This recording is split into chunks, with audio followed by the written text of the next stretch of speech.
Hi, this is Clive Nolan from Arena, and you're listening to Heavy Demons.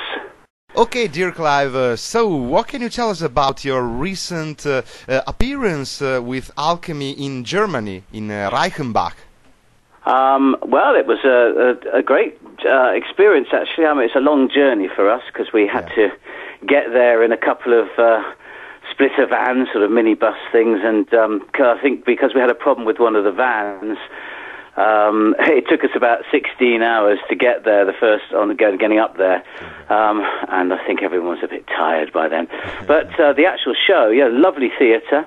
When I first walked in there, I thought, oh, crikey, this is possibly going to be a bit too big. But actually, there was a very good-sized audience as well, which was fantastic. And I think the show went very, very well. I mean, the whole kind of backstage side of it was great. Everything ran smoothly. I think we did great for sort of like lights and sound and everything, and the audience reaction was fantastic. That's the bit I shall always remember. Talking about Arena now, 20 years have come and gone, and what can we expect from the Unquiet Sky and the anniversary tour? Right, well, with the Unquiet Sky anniversary tour, you can expect a lot of retrospective, I think, to some extent. I think we'll be looking back over the last 20 years. So the set list definitely represents the whole of our history. There will be some new material from the new album as well. And then I should imagine at some point later we'll go out probably and do more of the new album. But this tour is definitely about covering the whole history of Arena. And that will be a surprise, I mean, for the fans.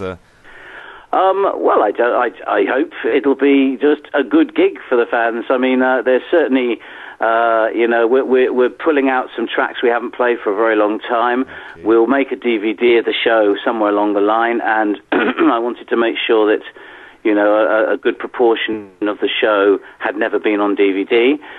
So that's always something that helps us decide.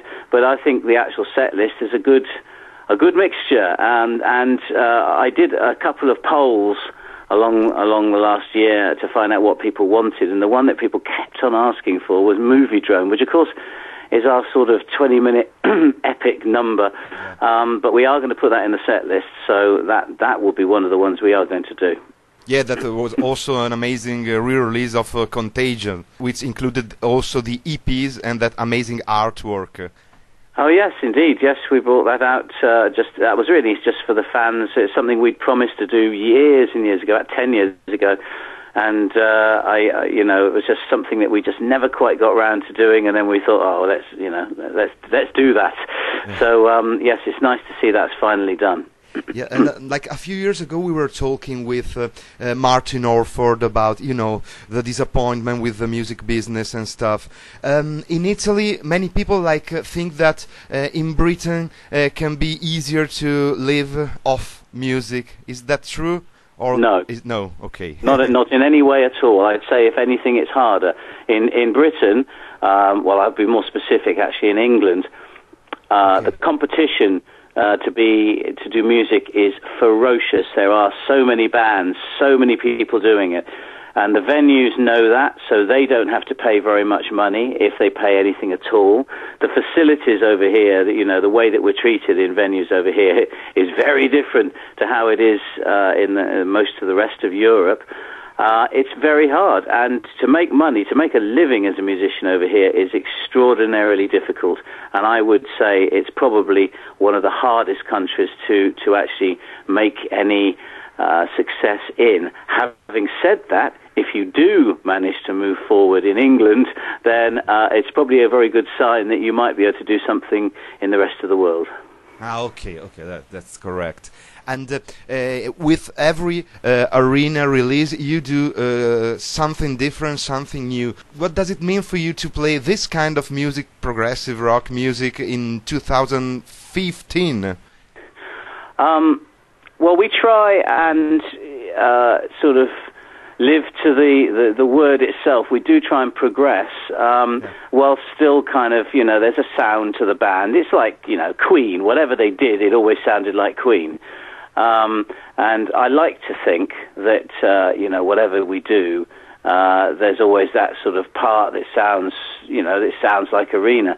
And I mean, this new album, for example, one of the things I wanted to do with this was actually, because of when we're making it, I mean, yes, every album moves forward a little bit, I like to think, but I'm also making this album just a little bit retrospective as well.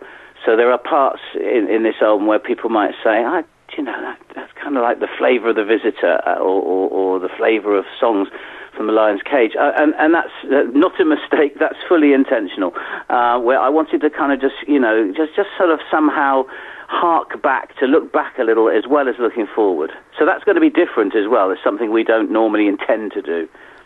Yeah, and you did pretty much everything in your career, like musicals, albums with Arena, Pendragon, Camorra, and Oliver Wakeman, many projects. Is there something that you haven't done yet that you would like to do? Well, to be honest, it's not so much that I haven't done, but it's something I still have a passion to do better, and that's, I'm afraid, jumping across to the musicals. Whether it's to write another one that can go further than the ones I've done, or whether I can make more from the ones I've already written, I still feel that in that area I'm totally at the beginning, and it feels like there's so much more that could be done. Whether we can or not, I don't know, but that's the sort of thing where I would really love to, sort of get more success. Yeah, and every work you've done, like each and every one, it's full of literary influences. And I guess the new album will be a concept too, The Unquiet Sky. What can you tell us about this literary influence in your music? Well, I can tell you about the Arena album. I mean, the literary influence is very direct this time because it's based around a book written by a horror story writer called M.R. James. He's written some very famous horror stories. He sort of lived at the end of the 19th century, mostly into the 20th century. So, sort of the 1920s and whatever. And this particular story is called Casting the Runes, and it deals with one person's attempt to curse somebody else, effectively, and summon up a demon and do all sorts of horrible things. Now, there is actually a film called, in America it's called Curse of the Demon, I believe, and in England it was called Night of the Demon, which is a great sort of, I think it was made at the very end of the 50s, maybe 1958, 59, and is kind of a version of the book. It strays a little bit, but, it gives a flavour. I always remember seeing that film when I was very young and thinking, wow, it's something atmospheric about it, which is why I think there will be a sort of, again, a retro flavour in the music. I've written for the very opening of the album a kind of orchestral piece, which is almost like the sort of music you might expect to get in a sort of, I don't know, film noir or the beginning of Psycho or something like that, and then it kind of leads into the sort of rock music after that. So there's flavours to be got from something like that. That's why I like books and films, because they kind of give you clear and sort of effective images. Will we ever see like a movie featuring an entire soundtrack by Clive Nolan? Well, that would be lovely, wouldn't it? It's one of those things, you asked me what I'd like to do. Well, there's one. I'd love to do something like that, but it's not an easy thing to get into. No. You either have to have a little bit of luck, or you have to be sort of inside that particular circle of people, which I'm not. But if anyone wants some film music doing, just contact me. It's the message to the world. Yeah, that's it. There's got to be an Italian producer or director out there listening to this show right now who thinks, right, that's it, I'll give him a call.